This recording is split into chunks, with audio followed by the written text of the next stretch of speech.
Pragu i zgjedhjeve është pjesa e ciklit politik në të cilën premtimet politike në qeveri shpërthejnë në një nivel të paimagjinueshëm. Shqiptarët kanë dëgjuar rregullisht të tilla përgjatë dekadave të fundit. Duket se socialistëve u ka ikur memoria për premtimet e bëra nga rilindja në 2013-ën, edhe në fushatën e 2025-s, shqiptarëve ju servirën të njëjtat mashtrime si legalizimet falas, ulje të çmimit të energjisë, ujit, taksave të ushqimeve, punësimit e të tjerë, atë që nuk e realizoi në 12 vite. Qeveria Rama kërkon ta bëjë realitet në këtë mandat të katërt. Më 2 shkurt 2018, qeveria shqiptare prezantoi programin 100 fshatrat me premtimin ambicioz për t'i kthyer në qendra turistike. Teksa prezantoi programin, kryeministri Rama deklaroi se 4 ministri dhe një sër agjencish do të angazhoheshin për të ndërhyrë në infrastrukturë, trashëgimi kulturore dhe agroturizëm, me qëllim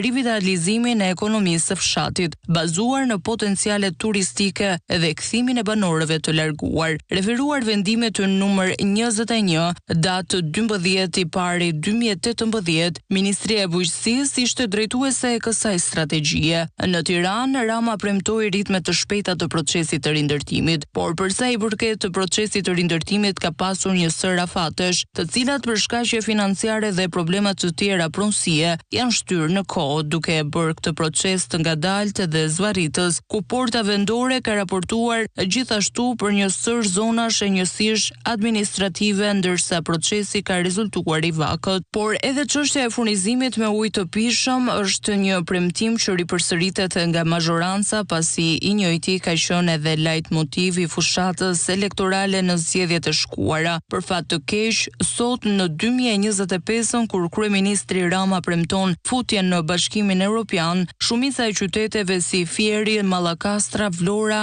Orikumi, Belishova dhe Tirana vuajnë mungesën e furnizimit me ujë të pijshëm. Ndërsa për shëndetësinë, premtimi madhor që u dha në 2017 ishte se brenda vitit të 2021 shqiptarët do të kenë shërbime të shëndetësore falas, por në fakt rezulton e kundërta. Shqipëria nuk ka shëndetësi falas. Pacientët jo vetëm nuk marrin shëndetësi falas, por nuk marrin as shërbim shëndetësor në pjesën më të madhe. Kush mban sot përgjegjësi për mungesën e medikamenteve, për mungesën e kurave të pacientëve, apo skandalin me barnat e skaduara? Me ardhjen e socialistëve në pushtet, kryeministri Edi Rama trumbetonte më të madhe projektin e tij rilindja urbane, me të cilin synonte rregullimin e qendrave të qyteteve dhe fshatrave. Madje nuk nguroi as të nxirrte në media programet e tij duke i shitur ato si suksese të mëdha, por që realiteti deri tani vërteton të kundërtën.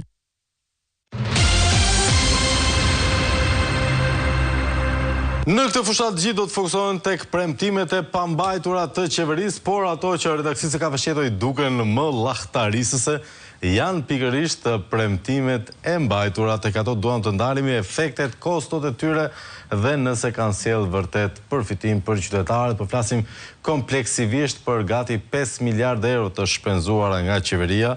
Dhe çfarë kanë prodhuar këto 5 miliardë euro, do të pyesim ekspertët dhe miq që kemi ftuar në studio. Genti Kaprata, urbanist, është me ne. Mirëmëngjes zoti Kaprata, mirë se erdhët. Gjithashtu nuk mund të mungonte për të na përkthyer shifrat shqip. Dorë Teliti, mirëmëngjes Teliti. Mirëmëngjes. Tani kemi një pyetje një herë unë dhe Genti. Je në shtëpi apo ke shkuar herët në zyrë, se duket e pabesueshme që të kesh bërë atë poster edhe në banesë. Po çfarë shpret nga PD-s?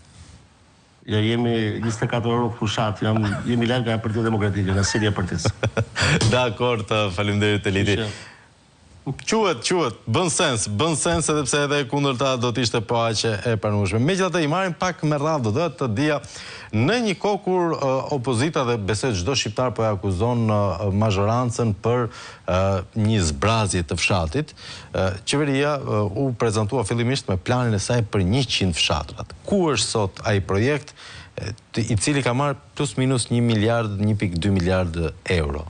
Miliardë, se mos ngatroheni. Çfarë ka sjellë për ato fshatra dhe për fshatarët? Në njohjen time asgjë, nuk mund të sjellë gjë. Këto janë projekte që nuk është se duhen marrë nga qeveria qendrore dhe ky është problemi më i madh.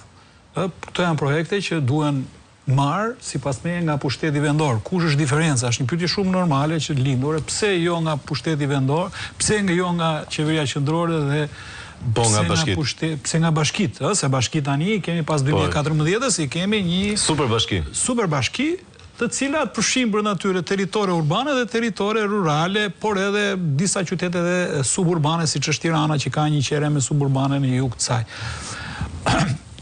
Pse? Sepse në gjithë botën e qytetëruar, ky proces ndodh pasi ka arritur kapacitetet maksimale mbajse bujësia. Pra si bujësia ka arritur një nivel të jashtëzakonshëm në prodhimtari, në teknologji e tjera, hapet rruga që fshati ose zona rurale të marrë edhe, si thua, sektor të tjerë të zhvillimit ekonomik, sikurse është agroturizmi, sepse ky është thelbi ose ky ishte. Pra i mbyll punën, e sqaron mirë bujësinë, pastaj kalon. E ka fut në cikël. Vetë për sërisësh. Do më thënë, bujësia arrin një nivel që nuk ka ku më zgjerohet. Sigurisht teknologjia pastaj, se teknologjia ecën gjithmonë, por ka arritur një kapacitet, ka mbushur veten e vet. Dhe vjen një moment ku ka akoma krah të lirë pune, për të përdorur një koncept pak majtist, të cilët, ose energji, jo krah, energji të cilat mund të rifuten në punë në sektor të tjerë ku agroturizmi është një nga gjërat e para që ndodh. Qytetin e kemi shumë të lodhur, flas për njerëzit, për shkak të intensitetit shumë të punës, dhe çfarë bëjnë këta? Këta mezi presin weekendin dhe shkëputen shkojnë në fshat, qoftë dhe për weekend. Në këtë kuptim atje gjejnë mundësi ku të kryen ato aktivitete që kryen minimale turistike, sepse ajo nuk ka agroturizëm që ndodh. Pra, në këtë kontekst, sa mos përputhës ishte ky plan me realitetin? Si kurse gjithë të tjerat fare, zero. Kemi një qeverisje që ka synim të nxjerrë një kryeministër vizionar i cili bën gjëra. Një kryeministër nuk duhet bëj gjëra, një kryeministër duhet të bëj programe qeverisë, si të mundet të shliroj tregjet sa më shumë, që tregjet pastaj të funksionojnë vetë, të bëjnë gjëra. Pra individët bëjnë gjëra, nuk bën kryeministri gjëra. Është një situatë qesharake, por jo aq shumë për të majtën. Ne kishim një qeverisje para 33 vjetës që i bënte të gjitha vetë. I bënte me njerëzit, por i bënte vetë. Çdo gjë dilte nga byroja politike, çdo nisma më idiote. Dilte, dhe ky është i njëjta filozofi. Po çfarë sjell kjo dhe pse ta lidhi me pushtetin vendor? Sepse është pushteti vendor që është më afër qytetarit, në këtë rast zonave rurale, dhe do të ose të zgjeroj portofolin e bashkisë ekonomik të bashkisë së vet. Është një bashki në një funksion caktuar, por ka dhe këto ekonomi të tjera të cilat nuk e lën atë të bjeri si bashki. Kjo është idiocia e konceptit të liti. Megjithatë, pavarësisht të gomarllëkut, miliardat fluturojnë në rastësisht. Sa lek kanë gjeneruar këto 100 fshatra, se e dim se kanë thithur? Të siguroj që kanë gjeneruar shumë pak, 100 herë më pak se sa kanë shpenzuar. Kur nisi projekti 100 fshatrave, ishte zotimi vetë qeverisë që do bëte ato raportet të monitorimit, që çdo ditë do t'i thoshte shqiptarëve se çfarë të mira që ka sjellë ekonomisë, si në anë cilësore, por ashtu edhe në anë staciore, por edhe në anë monetare. Ekzistojnë të raporte? Jo. Sa nuk ekzistojnë, sepse bilanci është negativ. Tani mund të rregulluar punoj dhe në një fshat tjetër. Por ato që fshatat edhe nuk është që i shohim realisht. Një gjë kemi parë këto ditë. Aftësinë e paparë për të kërcyer të qeveritarëve. Të tjera gjëra jo. Po që për kërcyer fillonte çarku i Vlorës, e kapte Berati, e vazhdonte Korça, ja hidhte vallën e Dibrës, vazhdonte vallën e Kuksit, shkonte te Leshat e Shkodra për ta përfunduar Durrës edhe në Tiranë. Për të kërcyer e pam shumë që ishin taftë të zotë. Për të bërë punë, fatkeqësisht jo. Për shpenzuar para janë shumë taftë, për të abuzuar me parat janë akoma dhe më tepër taftë. Për të zhdukur trashëgiminë kulturore, për të zhdukur historinë tonë, janë akoma dhe më tepër taftë, për të kthyer në ekonomi dhe për ta kthyer ekonominë shqiptare, për ta kthyer realitetin shqiptar në realitet më të mirë, më të mirëqen, më të begat, dhe që i përshtatet interesave dhe nevojave që ka komuniteti vendor, pra lokal, rastin e fshatrave, apo edhe ai që në zonat urbane, për të kanë treguar një pavësi totale. Kështu që të bësh analizë e 100 fshatrave, është vetëm arshive që thatë dhe ju, Flavio, 1.2 miliard euro. Të siguroj që më të shimëroj 100 fshatrave shumë më tepër, por fatkeqësisht ato që mund të bërë numëron me gishtat e dorës. E mban patjetër i pari dhe kryesori zhvunoi, dihet edhe para syet sepse është ai, po të numërosh çdo fshat të tjerë fatkeqësisht të tërë njerëz që lëvizim në Shqipëri, edhe vetë ta aktivizuar dhe politikë na ka bërë dhe na detyron të lëvizim në bash Shqipërisë, edhe për arsye për të takuar elektoratin e kështu me radhë, dhe nuk i shoh të qenë fshatrat se fundove, as nuk ekziston në hartën e Republikës tonë. E kuptoj. Ndërkohë, përtej projektit 100 fshatrave, një tjetër projekt urbanistik me një kosto të llatashme është rindërtimi. I famshëm rindërtim që vlen si justifikim për fonde, mjalt për vota, nuk edhe shumë çka tjetër. Edhe pse në një distancë llahtarisht madhe nga tërmeti, vazhdon të jetë ende temë, nuk e di, a është më premtim, a mburri, nuk si e quan kryeministri. Megjithatë, faktet që kemi është që ato zona që janë ndërtuar janë të pabanuara dhe ata njerëz që janë prekur nga tërmeti janë rrugëve. Në Durrës kërkojnë bonusin e qiraz, disa po e paguajnë vetë. Çfarë ka ndodhur me rindërtimin, zoti Kaprata? Janë vjedhur para të tjera. Juve, unë kam ndjekur televizionin tuaj dhe juve disa herë keni bërë raporte nga zonat ndryshme të rindërtimit, si pas cilit njerëzve Rama u ashpëndan çelësat dhe pastaj u amer. Apo jo? Pra nuk i lë të banojnë tek ato shtëpitë, megjithëse ato mund të kenë një pjesë e tyre mund të kenë të përfunduar. Mirë, po unë njoh edhe një variant tjetër që më duket akoma më shqetësues. Diku në rrethinat e Tiranës, njerëzit ndërtesat kanë mbaruar, njerëzit refuzojnë të shkojnë atje sepse nuk janë jo në cilësi të mirë, po janë hapësira dhe sipërfaqe të papranueshme për një qenie njerëzore në të gjitha aspektet, jo vetëm mjedisore, por edhe si sipërfaqe banimi. Tani mua nuk më kujtohet ku... Kjo e Vaçarit, ato kolibet e Vaçarit. Po jo vetëm, është dhe më thellë. Vaçari është këtej? Jo, është këtej. Apo jo? Me ta as nuk e di orientimin. Se jam urbanist, është këtej, por... Këtej është veriu. Këtej është Vaçari. Për të mos u zgjatur, pra, ai është një projekt si çdo projekt i këtyre, domethënë këta grumullojnë pushtet, dhe këtë pushtet pastaj e shesin, duke marrë para vet ose duke shpërndarë, siç e thatë ju, për miqe për shok, në kuptimin e grumullimit të votës. Çfarë janë njerëz të rëndësishëm për ta që grumullojnë shumë vota i bëjnë drejtora, çfarë janë në institucione ndryshme, çfarë njerëz si janë thjesht votues ose grumullojnë një numër të caktuar të vogël, i fusin në punë dhe kjo pasuri e kombit ose pasuri e shoqërisë shpërndahet në këtë mënyrë, sepse ndërkohë ekonomia nuk merr asgjë, sepse niveli shumë i lartë i taksave i mban këto tek qeveria. Pra nuk mundet, ose unë nuk as më shkonte ndonjëherë në mendje që ky proces do ishte i suksesshëm, rindërtimi. Edhe Shqipëria nuk kishte nevojë fare për rindërtim. Shqipëria pas tërmetit kishte nevojë për një ringritje kulturore, shpirtërore. Të kuptojë që shiko, Tirana sot ka Tirana Durrësi, ka 100.000 apartamente pa të shitura. Ndërkohë po punohet shumë fort për ndërtimin e të tjerave. A mos ka ardhur koha që ne shteti t'i merrte këto apartamente të tepërta, t'ia jepte menjëherë njerëzve që kishin nevojë dhe të ngrihej një moratorium të paktën për 5 vjet, pasi të bëhej një plan i përgjithshëm rregullues i Tiranës dhe i Durrësit, pastaj të vendosej nëse do vazhdojë të ndërtohej më apo jo. Por me çmime preferenciale. Po pse kjo skem? Kjo skem sepse është më e madhe situata ose më e gjerë situata urbane me problematikat e mëdha të saj se sa vet ajo që prodhoi tërmeti.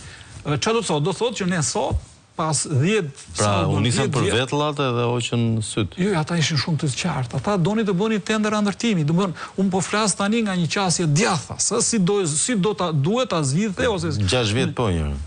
Po 6 vjet, po duhet kuptoni që para 9 vjetësh kemi një plan të përgjithshëm rregullues të Tiranës dhe pothuajse aq të Durrësit. Të fokusohemi te Tirana.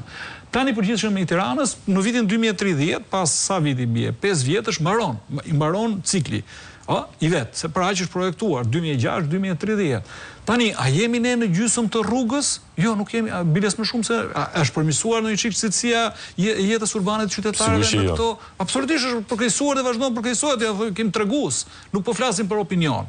tregues shkencor të matur. Vdesin njerëz nga ajri i ndotur. Ka probleme pa fund. Fëmijët gjithë alergjik nga ajri i ndotur. Po me autizëm, e tjera, por që unë nuk e kam shumë qejf të hyj te këto.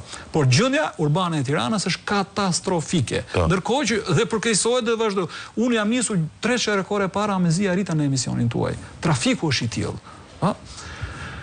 Tani pse e bëra gjithë të parantezë, sepse kemi një stok banese zero, ndërkohë që Tirana në 150.000 ndërtesa në Tiranë, apartamente në Tiranë e Durrës, ndërkohë që Tirana, përveç se po lë tregun të iki 11 milion metra katror ndërtim të ri vetëm në 7 vitet e fundit të zotit Velia dhe Rama bashkë, se ata japin dhe le ndërtimit japin bashkë. Në këtë kuptim ishte më mirë një ringritje fort shoqërore dhe ne pranonim të gjitha gabimet bashkë. Pra, kemi projektuar një Tiranë për vitin 2030 për 1.6 milion banor. Më falë se duhet ta them këtë, se shumë e rëndësishme. Kemi bërë një plan të përgjithshëm rregullues për 1.600.000 banor. Matit e 2023-shit të Bashkisë Tiranë, për të cilin është projektuar për 1.600.000 banor, na thonë që Tirana nuk i bën dot 600.000 banor. Pra, ne nuk kemi 600.000 banor akoma, biles është duke rënë, por ndërkohë çfarë kemi? Kemi një plan i cili është projektuar për 1.600.000 banor. Është afërmendsh, do thoshte një burr më i zgjuar se unë të paktën, që do kemi probleme të tilla. Këtë ne duhet ta mbushnim me gepin dhe nuk kishim nevojë fare të bënim tendera, por ato para të mbyllim dhe një hall tjetër, sepse kemi një stok të pabanuar, ato janë kosto të mëdha. Kemi një stok me halla në fakt të tjera të pasgjidhura. Teliti, rindërtimi, një koment të shkurtër, të lutem se jam në fund kohës. Atëherë së pari duhet të rikujtoj për qytetarët për ju atë konferencën e famshme ndërkombëtare, e cila u zhvillua disa javë pasi ra tërmeti famkeq. Ku do vetë kryeministri Karoj që kishte mbledhur 1.2 miliardë euro. Sa erdhën nga ato e bani më? Do të bëllë llogarit zero. Asnjë qindark ato nuk erdhën. Pse?